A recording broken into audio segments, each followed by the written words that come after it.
warahmatullahi wabarakatuh. Saya Nurul Zikri Firina, Prodi PGNI semester 4 Unit 1, yang akan menjelaskan tentang pengumpulan data dan instrumen penelitian.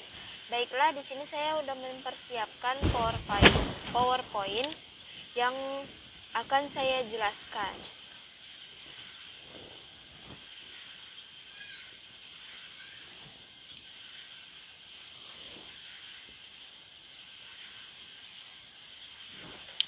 Pengumpulan data dan instrumen penelitian.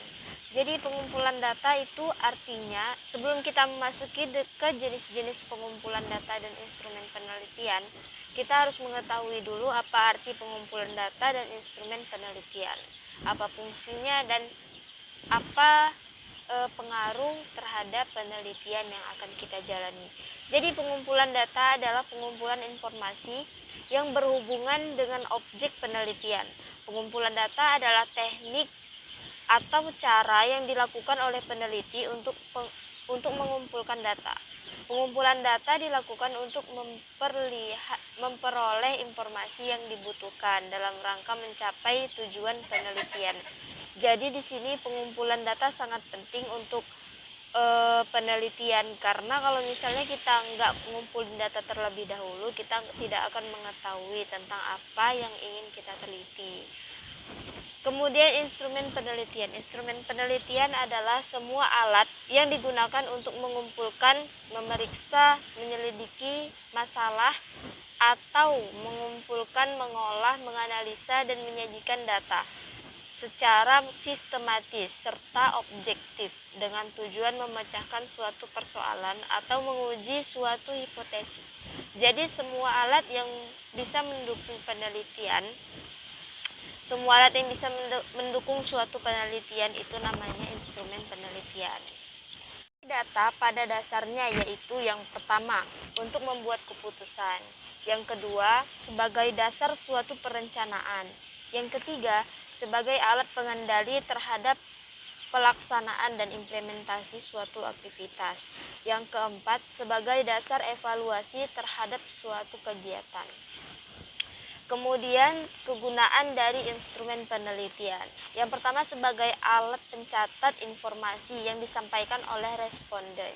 Yang kedua sebagai alat untuk mengorganisasikan proses wawancara.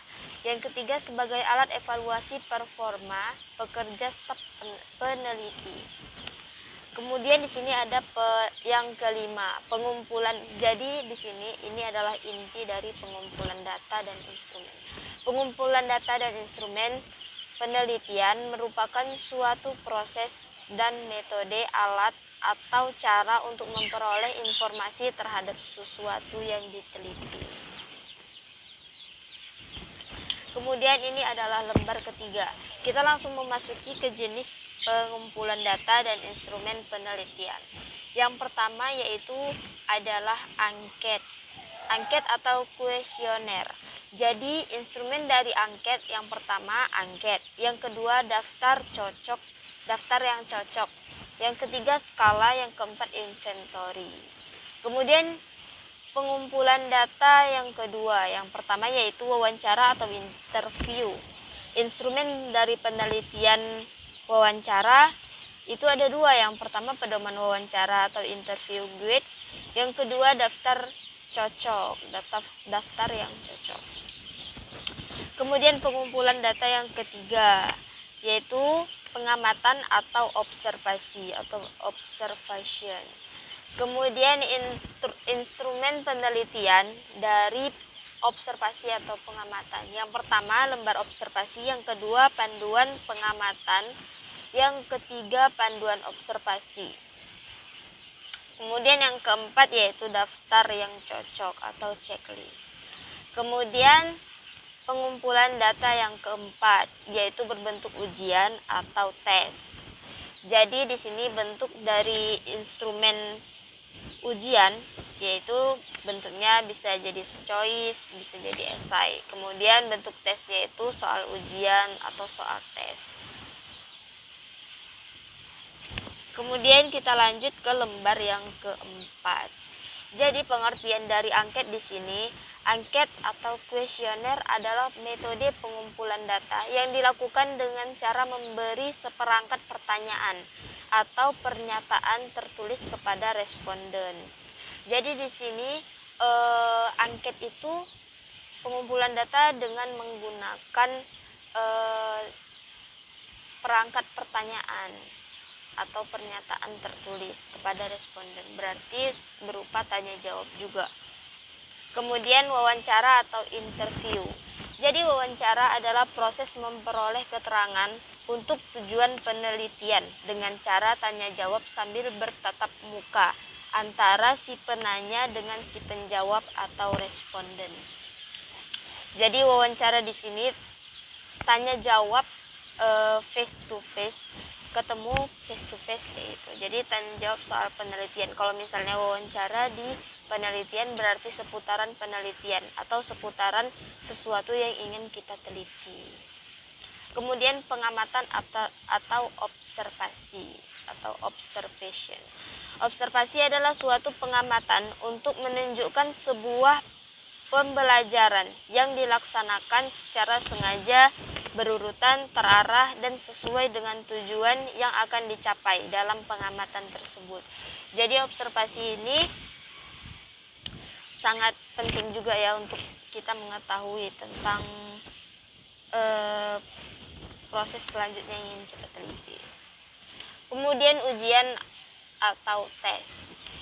Jadi tes merupakan cara untuk memeriksa pengetahuan atau pemahaman seseorang. Itu adalah instrumen utama yang digunakan untuk mengevaluasi pembelajaran oleh sebagian besar lembaga pendidikan. Jadi tes atau ujian ini merupakan instrumen yang pertama untuk evaluasi, untuk melakukan pengevaluasian. Jadi kalau kita mau melakukan pengevaluasian, kita harus melakukan ujian atau tes. Kemudian lembar kelima. Lembar kelima ini adalah contoh kisi-kisi angket minat belajar matematika. Jadi di sini saya mengambil contoh dari minat belajar matematika di tingkat SD. Yang pertama itu ada aspek. Jadi contoh dari kisi-kisi ini ada 4 bagian. Yang pertama aspek, yang kedua indikator, yang ketiga item, dan yang keempat itu jumlah. Jadi aspek ini adalah sesuatu yang belum dibagikan. Jadi pembagiannya itu adalah indikator. Indikator adalah variabel. Yang pertama itu aspek. Aspek yang pertama adalah perasaan senang pada waktu belajar matematika. Indikatornya ada 2. Yang pertama menerima pelajaran dengan rasa senang. Yang kedua menerima pelajaran matematika tanpa ada paksaan. Itemnya 1 sampai 10, jadi jumlahnya itu 10 biji. 10 orang. Yang aspek yang kedua yaitu konsentrasi atau perhatian dalam belajar matematika. Jadi di sini indikatornya ada 2, memperhatikan kegiatan pembelajaran, yang kedua memperhatikan pertanyaan jawaban dari guru. Itemnya itu di sini ada 10 juga, dari 11 sampai 20 dan jumlahnya itu ada 10. Yang ketiga itu ketertarikan. Jadi indikator dari ketertarikan ini ada 2. Yang pertama itu ketertarikan mengikuti pelajaran matematika. Yang kedua antusias belajar matematika di rumah. Jadi kalau misalnya seseorang itu menyukai matematika, otomatis dia sangat menyukai dan dia akan belajar matematika dimanapun. Kemudian itemnya 21 sampai 30, jadi 10. Jadi total jumlahnya semua adalah 30. Adalah lembaran yang ke-6. Jadi lembaran yang ke-6 ini adalah contoh kisi-kisi dari pedoman wawancara untuk guru. Jadi pertanyaannya ini seputaran untuk guru dan bukan untuk siswa. Dan pertanyaannya yang pertama yaitu, menurut Anda pelajaran matematika sulit untuk diajarkan kepada siswa? Aspek yang diteliti yaitu pelaksanaan kegiatan pembelajaran matematika. Indikatornya di sini ada 3. Yang pertama menyajikan pembelajaran matematika, yang kedua persiapan sebelum kegiatan pembelajaran, yang ketiga pendapat atau pandangan tentang pembelajaran matematika. Tekniknya ini berupa wawancara dan sumber datanya itu guru kelas 4, guru kelas 6. Kemudian pertanyaan yang kedua, yaitu bagaimana proses pembelajaran yang mampu meningkatkan kemauan belajar matematika. Jadi aspek yang diteliti yaitu proses belajar mengajar. Indikatornya di sini ada 3. Yang pertama, tahapan-tahapan yang dilakukan dalam proses pembelajaran agar lebih efektif dan aktif. Kemudian tekniknya yaitu berupa wawancara, sumber datanya guru kelas 6. Kemudian pertanyaan penelitian yang ketiga, yaitu apa saja upaya yang dilakukan dalam meningkatkan hasil belajar matematika pada siswa. Jadi aspek yang diteliti yaitu upaya-upaya meningkatkan motivasi belajar matematika. Indikatornya di sini ada 2. Yang pertama, upaya yang dilakukan agar siswa aktif dalam proses pembelajaran matematika itu bagaimana. Yang kedua, belajar sambil bermain. Itu pasti akan meningkatkan motivasi belajar supaya lebih senang dan lebih enak.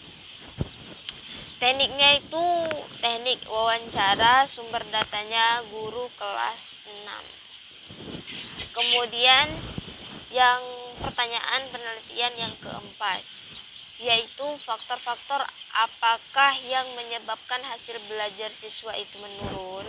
Jadi di sini guru pasti tahu karena setiap tahunnya otomatis ada tes kayak gitu kan. Jadi dari proses pengevaluasian itu pasti tahu peningkatan siswa itu naik atau turun. Kemudian aspek yang diteliti yaitu upaya mengatasi penurunan. Indikatornya di sini ada 2. Yang pertama, membuat proses pembelajaran yang menyenangkan. Seperti menggunakan media itu pasti menyenangkan karena kan anak-anak itu lebih suka kayak yang unik kayak gitu, alat-alat benda-benda. Yang kedua, menggunakan media. Tekniknya itu wawancara dan sumber datanya itu guru kelas 6. Kemudian kita lanjut ke lembaran yang ke-7. Jadi di sini lembaran yang ke-7 berisi tentang contoh kisi-kisi lembar observasi motivasi belajar siswa.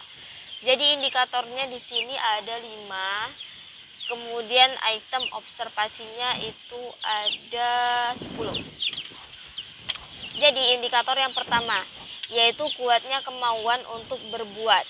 Jadi kuatnya kemauan untuk membuat motivasi belajar itu lebih tinggi kayak gitu. Item observasinya yang pertama, siswa aktif memperhatikan penjelasan guru dalam kegiatan pembelajaran matematika. Yang kedua, siswa aktif bertanya kepada guru atau teman mengenai materi yang belum dipahami oleh siswa tersebut. Indikatornya yang kedua yaitu jumlah waktu yang disediakan untuk belajar. Item observasi di sini ada 2. Yang pertama, siswa mengerjakan tugas yang diberikan tepat waktu. Jadi siswa itu harus mengerjakan tugas tepat waktu. Yang kedua, siswa memanfaatkan waktu yang ada untuk berdiskusi tentang pelajaran dengan teman maupun dengan guru. Jadi di sini di dalam proses pembelajaran ini harus ada interaksi antara guru dan siswa supaya lebih aktif dan efektif. Kemudian indikator yang ketiga, kerelaan meninggalkan kewajiban atau tugas yang lain.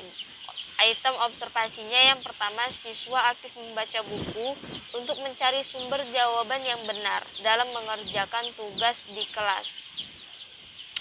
Jadi di sini item observasi dari nomor 3 itu cuma 1. Kemudian indikator yang nomor 4. Indikator yang keempat yaitu ketekunan dalam mengerjakan tugas. Item observasinya ada 2. Yang pertama, siswa aktif berdiskusi dengan teman-teman dalam menyelesaikan tugas. Yang kedua, siswa tekun dalam mengerjakan tugas yang diberikan oleh guru. Kemudian indikator yang kelima yaitu ulet dalam menghadapi kesulitan. Jadi supaya siswa ini naik tingkat kemauan dia dalam belajar matematika, jadi dia harus ulet itu sabar kayak gitu. Jadi item observasi dari nomor 5 ini ada dua. Yang pertama, siswa tidak mudah putus asa dalam mengerjakan sesuatu di kelas. Karena kan soal matematika itu kan agak sulit, jadi otomatis ada beberapa siswa yang agak kesulitan dan yaudahlah nyantai aja kayak gitu. Kemudian yang kedua, siswa tidak malu apabila mengalami kegagalan dan mampu untuk bangkit lagi menjadi lebih baik. Kita lanjut ke lembar yang ke-8. Lembar yang ke-8 ini berisi tentang kisi-kisi soal tes belajar. Jadi standar kompetensinya di sini saya ambil cuma satu, kompetensi dasarnya. Di sini saya ambil 2 dan indikatornya di sini ada 9. Kemudian bentuk instrumen dan nomor soal. Bentuk instrumennya semua pilihan ganda, tapi ada uraian juga satu. Kemudian di sini standar kompetensinya berisi tentang memahami konsep segi 4 dan segi 3 serta menentukan ukurannya. Kompetensi dasarnya yang pertama, mengidentifikasi sifat-sifat persegi panjang, persegi trapesium, jajar genjang, dan belah ketupat. Indikatornya itu menyebutkan sifat-sifat segi 4. Bentuk instrumennya pilihan ganda, nomor soalnya 1 dan 2.